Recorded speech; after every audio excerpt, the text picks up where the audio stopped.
Hello, welcome to From the South. I'm Laura Prada from the Telesur studios in Caracas, Venezuela. We begin with the news. Stay with us.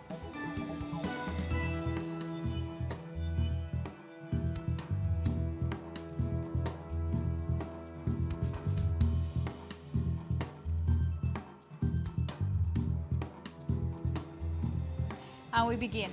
Hundreds of Brazilian students have gathered in Sao Paulo to protest against hikes in public transport fares. This is the third demonstration held against the increase in prices for the city bus and subway services. The previous protests were strongly repressed by police.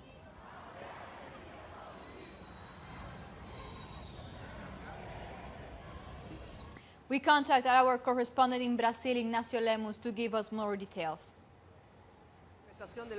Brazilian students have gathered in a demonstration organized by the Passe Libre movement in Sao Paulo to protest against the increase of the prices of the bus and subway transport. The hike goes from 4 reales to 4 real 30 cents, 1 real to 1 real 15 cents for Sao Paulo citizens. There has been 2 more demonstrations for the same reason at the beginning of 2019. In the first one, the police repressed the students at the end of the protest. In the second one, the police repressed the students right at the beginning of the demonstration. So now students are worried about what is going to happen in this new protest. The governor, João Doria, has forbidden students to use masks, something students use to avoid being arrested. Hundreds of judges, lawyers, and trade unionists have also protested in Sao Paulo against the government's plan to abolish labor courts. Earlier this month, Brazilian President Jair Bolsonaro said the labor courts provides excess rights for Brazilian workers. The move comes after the government abolished the Ministry of Labor. Now to Venezuela, where the communication minister spoke regarding the group of National Guards who went to a military post with the intention of stealing weapons. Minister Jorge Rodriguez said that 51 weapons were taken belonging to the Venezuelan armed forces. He said 40 have been recovered and that 11 are still in the hands of those who participated in the haste. Some of those involved in Monday's robbery belonging to the terrorist cell Voluntad Popular have confessed that the weapons were to be delivered to civilians belonging to the Voluntad Popular terrorist cell. This is in order to carry out violent acts, injuries, and death during the demonstrations to be held on January 23rd. And following the growing xenophobic fear in Ecuador, Venezuela's foreign minister has announced 3 flights will be allocated for Venezuelans to bring them back. The flights will leave Ecuador on Wednesday under their return to the homeland plan. This will facilitate the return of hundreds who have expressed fear amid the xenophobic campaign launched by Ecuador's government. Videos circulating on social media show a number of attacks targeting Venezuelan migrants in the northern city of Ibarra. And Venezuelans in Ecuador are fearing for their lives since the government tightened controls on the migrant community.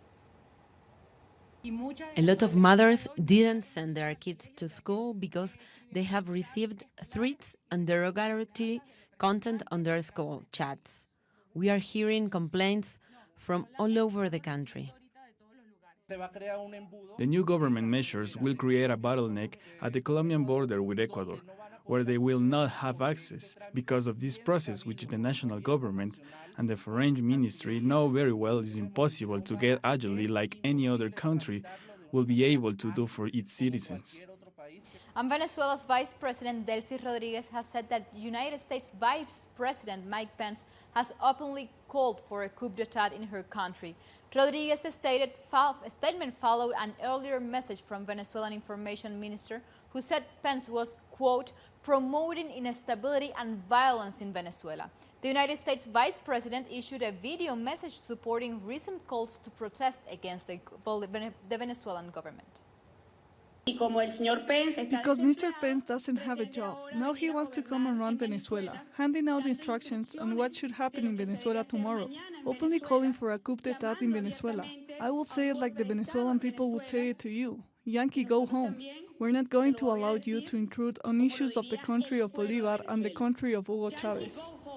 Now we go to Bolivia, that is celebrating the Plurinational State Day on the 13th anniversary of Evo Morales' inauguration as the first indigenous president of the country. Morales addressed the nation to speak about the advances in democracy and success with political, economic, and social projects in these years.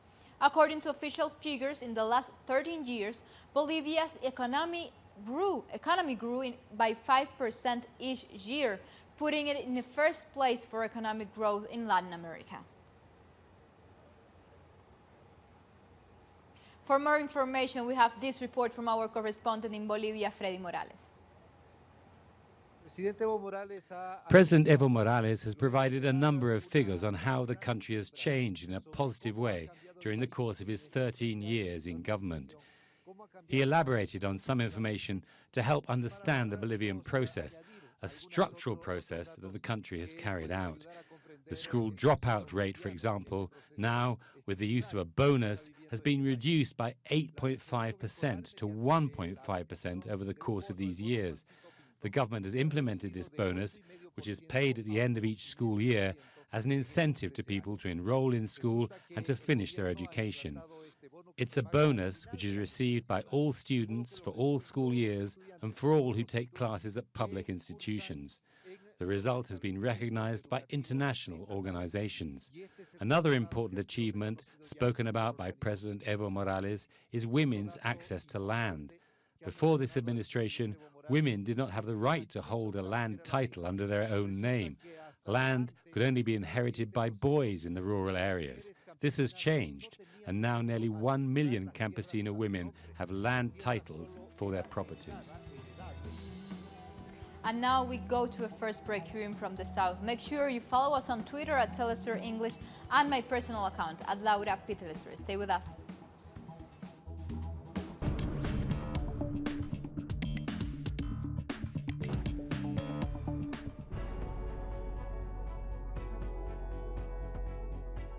I hate the indifferent. I believe that living means taking sides. Those who really live cannot help being a citizen and a partisan. Indifference and apathy are parasitism, perversion, not life. That is why I hate the indifferent.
And we are back.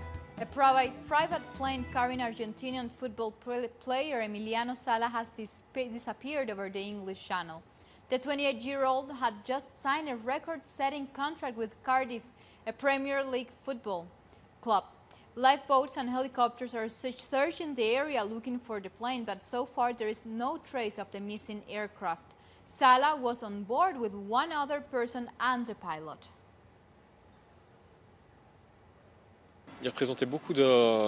He meant a lot for this club. He always gave it everything. He was a fighter. He really had that desire. He was like a dog out on the pitch. When we saw him at the stadium, he was always very friendly with the supporters. He always had something to say to the fans, whether it was after a match or after training, whether we had a good match or not, whether he played well or not. He was always there to say something. He also had a lot of respect for the supporters, and we also had respect for him. He was one of the most liked and respected players. And now we go to Cuba, where a Latin American journalism conference is taking place, marking the 60 years since Commander Fidel Castro launched Operation Truth. Latin American and experts from around the world are meeting in Havana to discuss the challenges faced by journalists. The two-day event is backed by the Latin American information agency Prensa Latina 60 years anniversary. The phenomenon of lying and manipulation continues to generate great tragedies for the people. For example, in Brazil, there is a tragic effect resulting from a fake news operation. So, for the Latin press, the search for truth is unforgettable. And the democratic forces that forget the Latin press example and that of Operation Truth can pay a very bitter price. That's why the search for the truth is absolutely the soul of a revolutionary, transformational, civilizing journalism. Now we go to Mexico, where President Andrés Manuel López Obrador has said that the practices of secret fuel thefts started in areas with high poverty rates. Where there is more need, where there are more social problems, the disintegration of families, and where a young person gets paid about 4,000 or 5,000 pesos, there take risk because there is a lot of need and poverty in the country. The president also stated that the authorities have given information to the prosecutors regarding the information of the constant fuel theft. The Financial Intelligence Department of the Prosecutor's Office has handed over all the files related to the theft of fuel. And more than 3,000 Hondurans and Salvadorians have crossed into Mexico in recent days. Guatemala's Minister of the Interior estimates that almost 3,000 Hondurans and more than 250 Salvadorians have legally migrated into Mexican territory. The minister says the Mexican government is handling the influx by installing 18 control points along the borders with those countries.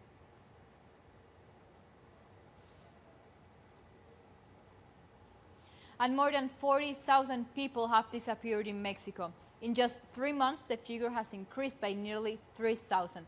Security forces have been accused of carrying out this forced disappearance during the previous administration, including the high-profile case of the 43 of Ayotzinapa students who disappeared back in 2014.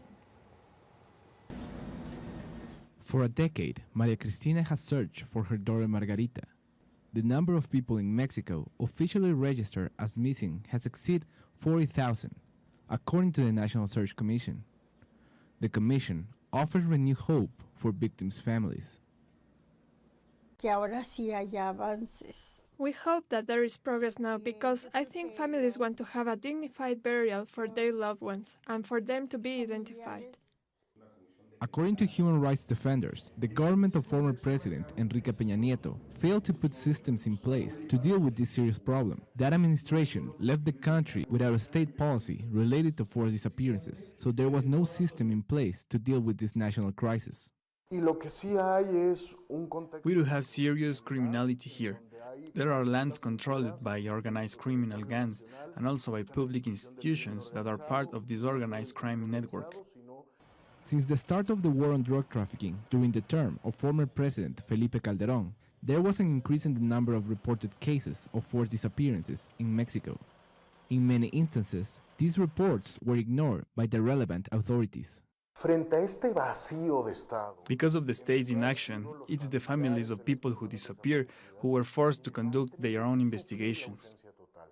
The government of Andrés Manuel López Obrador has called for the election of a new National Search Commissioner and for the formation of a Truth Commission to investigate the case of 43 students of Ayotzinapa who disappeared in September 2014.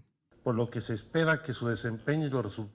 López Obrador-led administration is expected to bring a new model of governmental intervention and work alongside the victims' families and civil society. Social organizations fear that the number of cases of disappearances could be even double and may increase to 80,000 throughout the country. Time for a second break. More news from around the world when we are back.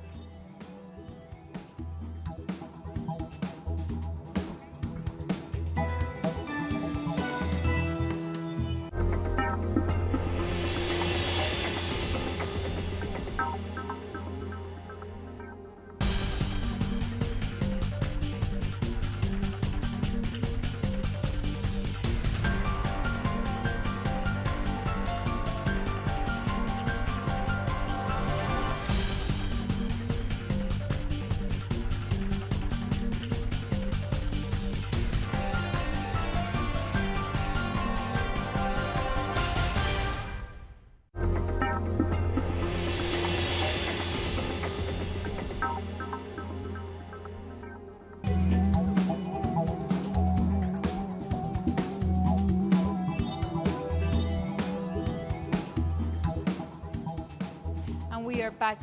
The U.S. Supreme Court will allow President Donald Trump to enforce a policy banning some transgender people from the military.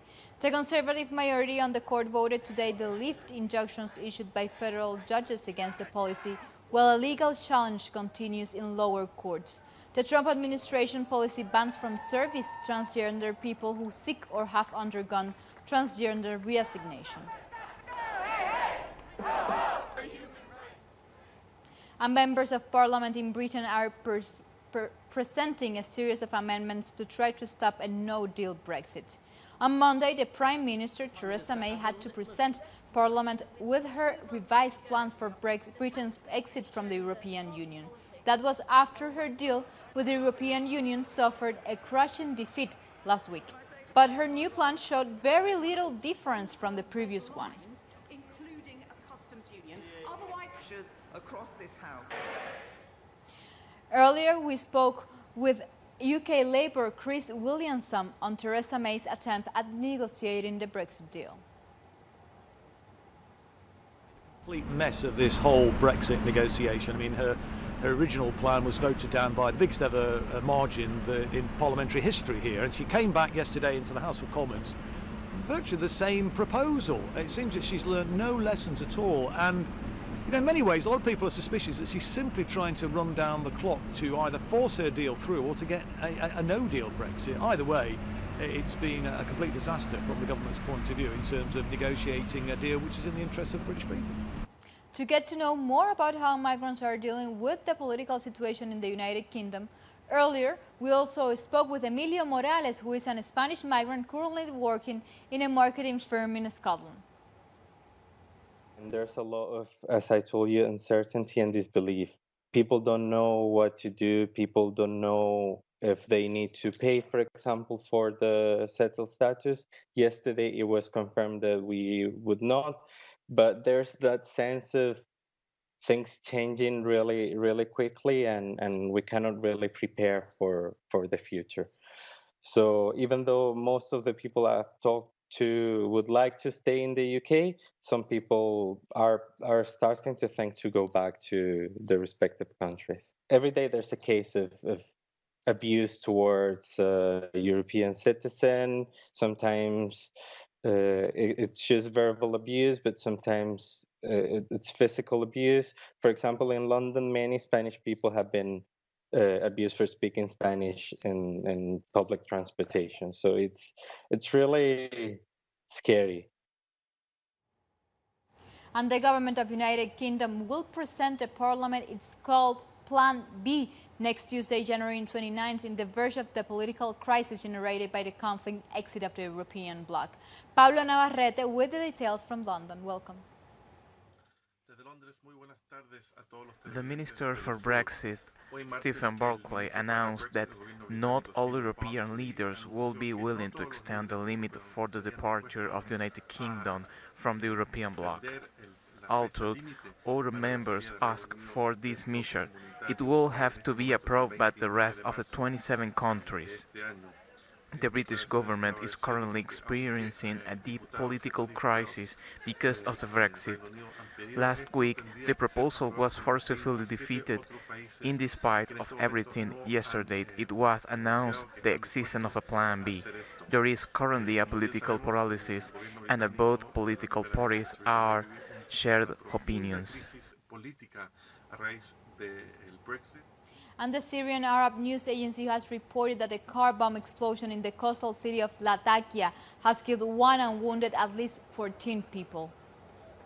Footage shows civilians and security forces standing around what appears to be the remains of a burned-out car.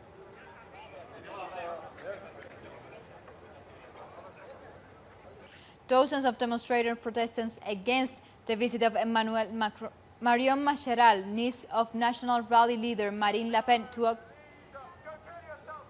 Oxford. She was invited to speak at Oxford University Premier Debating Society on Tuesday.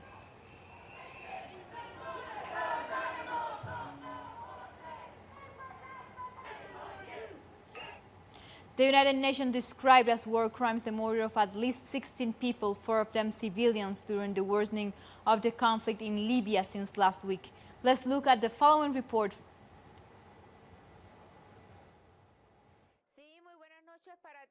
At least 60 people were killed and another 65 were injured in the clash that have been going on in the Libyan capital of Tripoli for several days. A prominent photographer was working with an international agency was also killed. Around 30 Libyan journalists left the capital in protest to denounce the violation of media representatives and the death of the photographer Mohammed bin Khalifa. The UN mission to Libya also condemned these attacks against civilians and press. In the UN communique, they claimed that their main task was the protection of civilians, and these attacks could be considered as crimes of Israel. Libya currently has 2 governments, one headquartered in Tripoli and the last one in Tobruk city, which is recognized by the international community. This division has put the country in a crisis where civilians are the most affected by this clash, which have become more dangerous in the Libyan capital. And Nigeria's government wants the country to stop judge to be suspended pending the outcome of his fiercely disputed trial on corruption charges.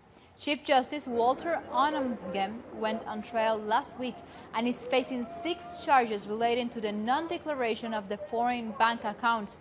The prosecutor told the tribunal that Onamgem had been formally served with a summons, but he was not present for Tuesday's hearing.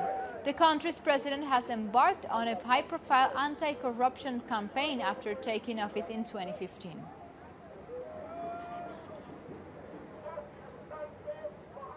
While the German Chancellor and the French President attended the signing of a treaty of Aachen, dozens of Yellow Vest protesters gathered to reject the consolidation of this French-German alliance. According to local police, most of the protesters were of German nationality and demanded social justice and lower rents. Representatives of the pro-European citizens movement Pulse of Europe were in attendance. Also participating were groups proposing to establish a new European republic with its capital in Aachen.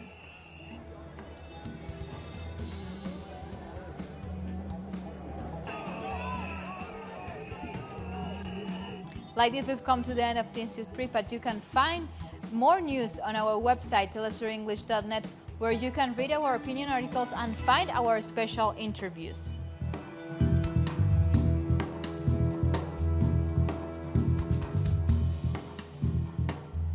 Continue with Telesur, connecting the global south. Until next time, thank you for watching.